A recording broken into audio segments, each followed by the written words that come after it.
شب معراج سرکار مدینہ سرور کون و مکان صلی اللہ علیہ وسلم کی جہاں یہ عظمت کا بیان ہے، فضائل مصطفیٰ کا عنوان ہے، نبی پاک صلی اللہ علیہ وسلم کی سیرت طیبہ کا اتنا منفرد انمول گوشہ ہے معراج النبی صلی اللہ علیہ وسلم کا معجزہ، جس نے تسخیر کائنات، یہاں پروفیسرز بیٹھے ہوئے ہیں، ڈاکٹرز ہیں، ریسرچرز بیٹھے ہوئے ہیں اس مجلس میں، تسخیر کائنات کو مسخر کرنے کا، اور جو کائنات کے مکفل دروازے تھے، لاک ڈور تھے، ان کے لیے ریسرچ اور تحقیق کی بنیاد معراج النبی صلی اللہ علیہ وسلم کے اس عظیم معجزہ نے ہمیں عطا فرمائی ہے۔ گو کہ تمام جدید ریسرچ تحقیق، انفارمیشن ٹیکنالوجی اپنے کلائمیکس پہ چلی جائے، جتنی اور بھی ریسرچ ہو جائے، وہ معراج مصطفیٰ صلی اللہ علیہ وسلم کی گرد کو نہیں پہنچ سکتا۔ لیکن تسخیر گلیکسیز میں، اللہ تعالیٰ کی یونیورسز میں آگے بڑھنے کا جو کنسپٹ اور تصور دیا ہے، وہ معراج النبی صلی اللہ علیہ وسلم نے دیا ہے۔ اور مت بھولیے یہ کنیکشن ہر مومن آقا کریم صلی اللہ علیہ وسلم کا غلام پنجگانہ نماز کے ذریعے سے اسٹیبلش کر سکتا ہے۔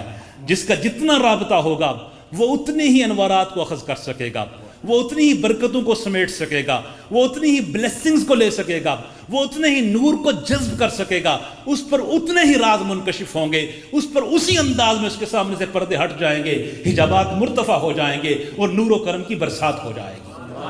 اب مقصد یہ ہے کہ ہمیں جو یہ گریٹسٹ گفٹ ہے نماز کا، نماز جسٹ پڑھ لینا نہیں ہے، اس کا میسج جسٹ نہیں ہے جسٹ ٹو ریڈ دا صلاح، نہ، نماز کے اسٹیبلش کرنے کا حکم ہے بحیثیت نظام۔ جیسے پروفیسر صاحب نے کہا کہ جو نہیں ابھی ریگولر ہیں ان کو آج کی شب یہ میسج ریگولر ہو جائیں، غفلت چھوڑیں۔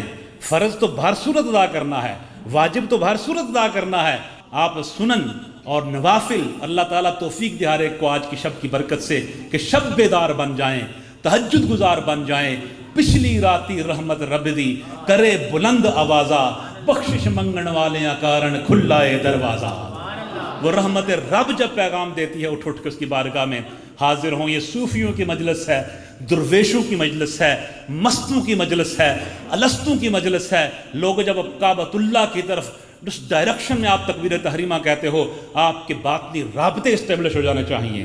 وہاں چونکہ خصوصی انوارات کی برسات ہوتی ہے، اور صوفیاء کے ہاں حقیقت کعبہ کا مراقبہ بھی کرایا جاتا ہے، حقیقت صلاۃ کا مراقبہ بھی کرایا جاتا ہے، حقیقت قرآن مجید کا مراقبہ بھی کرایا جاتا ہے۔ اس کا مطلب کیا ہے؟ آپ کا ظاہر کے ساتھ ساتھ آپ کا باطن بھی مضبوط ہو جائے، مربوط ہو جائے، منسلک ہو جائے اور نور اخذ کرنا شروع کر دے۔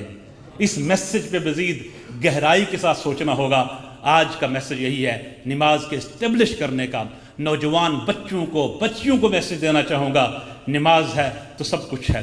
پھر شب بیدار بننے کی کوشش کریں، اس لیے کہ عطار ہو، رومی ہو، رازی ہو، غزالی، کچھ ہاتھ نہیں آتا بے آہ سحرگاہی۔